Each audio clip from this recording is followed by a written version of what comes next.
Hello everyone, আসসালামু আলাইকুম। কেমন আছেন সবাই? আশা করি সকলে অনেক ভালো আছেন। তো এই লোকটাকে অনেকেই চিনেন, উনি আমাদের ফরদাবাদ গ্রামের। তো এই ফরদাবাদ গ্রাম থেকে উনি এই যে ওনার একটা স্পেশাল দোকান, যে দেখেন এখানে ভ্যারাইটিস অনেক কিছুই মানুষ মাঝে মাঝে শাকসবজি নিয়ে আসে। যে এখানে এই যে নিচে দেখেন, এই যে এটার পিছনে লাল শাক আছে বস্তাটার নিচে। তো লাল শাক মাঝে মাঝে মানে যা পায় তাই নিয়ে আসে। এই সামনে আবার যে বীজ, শাকসবজির বীজ, এখন ওই যে বিস্কুট, পরে আইসক্রিম, ললিপপ, এগুলো উনি গুছিয়ে ফেলছে। তো এটা হচ্ছে লোকেশনটা, আমি বলি এখানে লোকেশনটা হচ্ছে ঘোড়াশাল। শ্রীকালের পরে, সোনাকান্দার পরে যে ঘোড়াশাল মেঠংগড়ের আগে, সেই মেঠংগড়ের আগে এখানে কি সম্ভবত ওরস শরীফ। তো এই ওরস শরীফে উনি এই দোকান নিয়ে আসছে। তো এখানে যদি দেখি, এখানে যেই সমস্ত জিনিসগুলো ছিল উনি সবগুলো যদি বিক্রি করতো, ওনার 200 থেকে হাইয়েস্ট 300 থেকে 350 টাকা হয়তো ওনার লাভ থাকবে। তো জিজ্ঞাসা করলাম যে আপনার তো এনে 200-300 টাকা লাভ হবে, হয় এরকম। ঘরে বললাম যে আপনার গাড়ি ভাড়াতে যাবো গা, হ্যাঁ।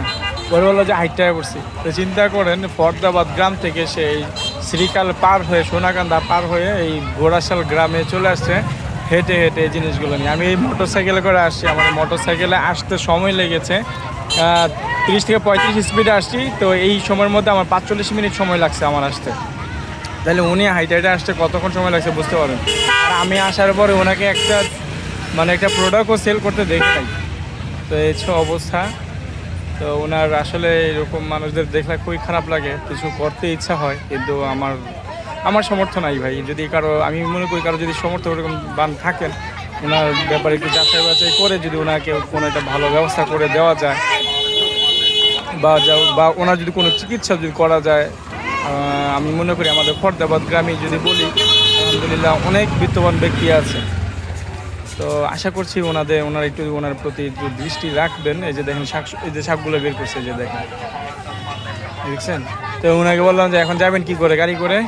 বললো যে না, আবার হেঁটেই চলে যাবে। তো এখন বিকেল হয়ে গেছে, হেঁটে যেতে যেতে কতক্ষণ সময় লাগবে আমি জানি না। তো হচ্ছে অবস্থা। তো ওনাকে হয়তো অনেকেই চিনেন, আমি হয়তো কিছুদিন ধরে চিনি, তেমন আগে দেখলেও তেমনভাবে খেয়াল করি না। তো ভিডিওটি এই পর্যন্তই। আসসালামু আলাইকুম।